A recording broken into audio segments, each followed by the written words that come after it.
1857 সালে দেওবন্দ দারুল উলুম মাদ্রাসা যিনি প্রতিষ্ঠা করেছেন কাসেম নানভী রাহমাতুল্লাহ আলাইহি, গোটা দেওবন্দিয়তের যিনি পীর সৈয়দুত তায়েফা হাজী আমদাদুল্লাহ মহাজের মক্কি রাহমাতুল্লাহ আলাইহি, ইংরেজ সরকারের বিরুদ্ধে যে ছায়া সরকার গঠন করা হয়েছিল সেই সরকারের প্রেসিডেন্ট ছিলেন হাজী আমদাদুল্লাহ মহাজের মক্কি রাহমাতুল্লাহ আলাইহি। হাজী আমদাদুল্লাহ মহাজের মক্কি রাহমাতুল্লাহ আলাইহি প্রেসিডেন্ট, এই সরকারের প্রধান বিচারপতি ছিলেন রশিদ আহমদ গঙ্গোহী রাহমাতুল্লাহ আলাইহি। যুদ্ধের ময়দানে যুদ্ধের প্রধান সেনাপতি কাসেম নানভী রাহমাতুল্লাহ আলাইহি। আজকে আমাদের যারা মাদ্রাসায় পড়ায় তারা মনে করেন আমরা সমাজের নিরাপদ। পরিচয় আমাদের জানতে হবে আমরা কারা। আমরা কাসেম নানভীর বংশধর। কাসেম নানভী রাহমাতুল্লাহ আলাইহি যিনি আনার গাছের নিচে মাদ্রাসা প্রতিষ্ঠা করেছেন, তিনি শামিলির যুদ্ধের সেনাপতি ছিলেন। 1857 সালে সেই যুদ্ধ হয়েছে। হাফেজ জামিন শহীদ সেখানে শাহাদত বরণ করেছেন, মুসলমানরা পরাজয় বরণ করেছে। 1857 থেকে 1866 পর্যন্ত 10 বছরের ভিতরে হাজার হাজার আলিম ওলামায়ে কেরামকে শুয়োরের চামড়ার ভিতরে ঢুকায়া আগুনে নিক্ষেপ করা হয়েছে, পানিতে নিক্ষেপ করা হয়েছে। একদিনে 14,000 আলেমকে ফাঁসির কাস্তে ঝোলানো হয়েছে। আজকেও যাবেন ঢাকা ভিক্টোরিয়া পার্কে, সেখানে মধ্যে মধ্যে আমি যাই গাছগুলি দেখি, এমন কোন গাছ নাই যে গাছের ডালায় আলেমদের লাশ ফেলে নাই। ঢাকার ভিক্টোরিয়া পার্কের থেকে শুরু করে সেই আরিচা রোড, আরিচা হয়ে ফরিদপুর হয়ে যশোর হয়ে খুলনা হয়ে মংলা হয়ে যে রোড দিল্লি পর্যন্ত গেছে, এই রোডের দুই ধারের এমন কোন গাছ ছিল না যে গাছের ডালায় আলেমদেরকে লটকানো হয়। এইভাবে আলেম ওলামায়ে কেরাম জীবন দেওয়ার পরে দেওবন্দ দারুল উলুম মাদ্রাসা প্রতিষ্ঠা করে সেখান থেকে মাত্র একজন লোক তৈরি করেছেন, যেই লোকটা দেওবন্দের সর্বপ্রথম ছাত্র। তার নাম হলেন মাহমুদুল হাসান। মাহমুদুল হাসান কালক্রমে হয়েছে শাইখুল আরব ওয়াল আজম, শাইখুল আলম, শাইখুল হিন্দ মাহমুদুল হাসান দেওবন্দি রাহমাতুল্লাহ আলাইহি। মাহমুদুল হাসান দেওবন্দি রাহমাতুল্লাহ আলাইহি যদি রেশমি রুমাল আন্দোলন না করতেন তাইলে পাকিস্তানও হতো না, বাংলাদেশও হতো না।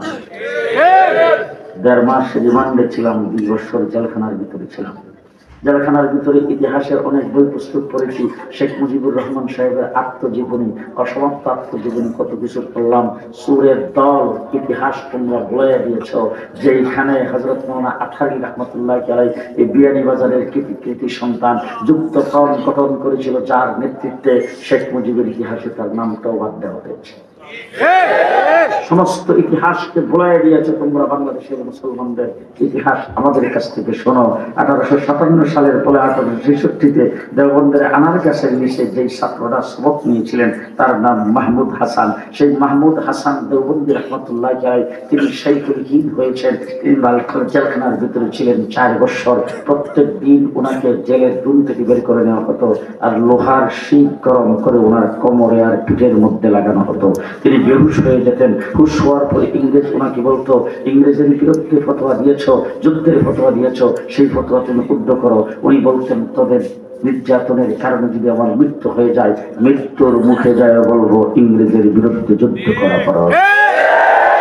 হযরত মাহমুদুল হাসান দেওবন্দি রাহমাতুল্লাহ আলাইহি দেওবন্দের আনার গাছের নিচে কিছু ছাত্র তৈরি করেছেন কিয়ামত পর্যন্ত। আজকে যারা দেওবন্দিদেরকে দেখতে পারো না, ভালো করে শুনে রাখো, আমরা কেন দেওবন্দের নাম নেই, এমন ছাত্র মাহমুদুল হাসান দেওবন্দি তৈরি করেছেন কিয়ামত পর্যন্ত, যাদের নামের উপরে ইসলাম জিন্দা থাকবে। কিয়ামত পর্যন্ত ওয়াইজ যারা তাদের নাম নিয়ে ওয়াজ করতে হবে, কিয়ামত পর্যন্ত মুফাসসির যারা তাদের নাম নিয়ে তাফসীর করতে হবে, কিয়ামত পর্যন্ত যারা ফতোয়া দিবে মুফতি তাদের নাম নিয়ে ফতোয়া দিতে হবে। হযরত মাহমুদুল হাসান দেওবন্দি বালকার জেলখানার ভিতর থেকে বের হয়েছেন, তিনি সাহেবে ফ্রাশ একদম জয়ী হয়ে গেছে। ওনার কাছে লোকজন আসে, লোকজনকে তিনি বারবার বলেন ইংরেজের বিরুদ্ধে যুদ্ধের কথা, যুদ্ধের পরিকল্পনার কথা বলেন। কিছু সংখ্যক লোক ওনার খুব দরদি, ওনার খুব মহব্বতের মানুষ, তারা এসে ওনার কাছে বসছেন। আপনারা কি আমার কথা বুঝতে অসুবিধা হইতেছে? বুঝতে অসুবিধা হইতেছে? সময় কম, কথা বলতে হবে বেশি, এই জন্য আমি কথা একটু তাড়াতাড়ি বলতেছি। আপনারা বুঝতেছেন তো? কথা বুঝতেছেন তো? বাংলা ভালো করে বুঝেন। মাহমুদুল হাসান দেওবন্দির কাছে এসে বসছেন, বসে বলতেছেন, হুজুর আমরা আপনার কাছে আসছি, আপনি একজন বরেণ্য ব্যক্তি, হুজুর আপনি যদি কিছু এখন ইংরেজের বিরুদ্ধে এই সমস্ত আন্দোলন সংগ্রামের কথা না বলে কিছু তাসনিফ যদি করে যাইতেন, কিতাবাদি যদি লিখে যাইতেন, তাইলে আপনার কিতাবটা পড়িয়া ভবিষ্যৎ বংশধর আপনার কথা স্মরণে রাখতো, আপনাকে চিনত। না হইলে হুজুর আপনি যখন ইন্তেকাল করবেন, আপনি অল্প দিনের ভিতরে মানুষের কাছ থেকে মুছে যাবেন, আপনার কথা কেউ স্মরণে রাখবে না। বলে কেন রাখবে না? বলে হুজুর আপনার লিখিত কোনো কিতাব তো মার্কেটে নাই, কিতাবটা পড়লে যখন দেখতো যে আপনার নাম, তখন আপনাকে অনুসরণ করতো, আপনি দোয়া পাইতেন। হুজুর এখন যদি কিছু তাসনিফ করে যেতেন। হুজুর বলে তোমরা বলো কি, আমার তো প্রত্যেক সাবজেক্টে মার্কেটে কিতাব আছে। লোকজন বলতেছে হুজুর আমরা তো কোনো দোকানে আপনার লিখিত কোনো কিতাব পাই না। উনি বলেন আমি তো মরিচা কিতাব লিখিনি, আমি জিন্দা কিতাব লিখছি। বলে এই কিতাবটা কেমন হুজুর? বলে তোমরা যদি আমার তফসিরের লাইনে, কোরআনে কারিমের তফসিরের লাইনে কিতাব দেখতে চাও, তাহলে জাফর আহমদ উসমানিয়া, শিব্বির আহমদ উসমানীকে দেখো, আমি জিন্দা কিতাব লিখে গেছি। তোমরা যদি আমার হাদিসের লাইনে কিতাব দেখতে চাও, তাহলে দুনিয়ার আজিম মুহাদ্দিস হযরত আনোয়ার শাহ কাশ্মীরিকে দেখো। তোমরা যদি আমার ইফতার লাইনে কিতাব দেখতে চাও, মুফতি কাফাইতুল্লাহকে দেখো। আর তোমরা যদি আমার যুদ্ধ জাহাদের লাইনে কিতাব দেখতে চাও, তাহলে উবাইদুল্লাহ সিন্দিকে দেখো। আর তোমরা যদি আমার সিয়াসি লাইনে কিতাব দেখতে চাও, কুতুবে আলম হুসাইন আহমদ মাদানীকে দেখো। তোমরা যদি আমার তাসাউফের লাইনে কিতাব দেখতে চাও, হাকিমুল উম্মত আশরাফ আলী থানভীকে দেখো। আর তোমরা যদি আমার দাওয়াত ও তাবলীগের লাইনে কিতাব দেখতে চাও, মাওলানা ইলিয়াস রাহমাতুল্লাহি আলাইহিকে দেখো।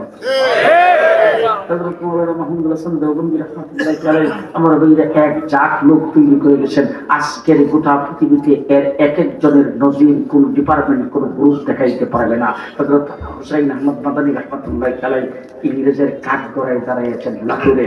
মাদ্রাসার ছাত্র শিক্ষকেরা, শিক্ষক যারা, ওলামায়ে কেরাম যারা, তাদেরকে তো সম্বোধন করার মতো সেই হিম্মত আমার নাই।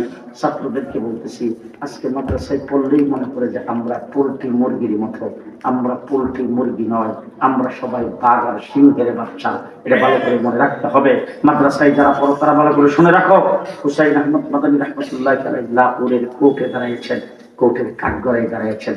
বিচারক তাকে বিচারকের আসন থেকে জিজ্ঞেস করেছেন, আপনার নাম কি? হুসাইন আহমদ। বলে হ্যাঁ।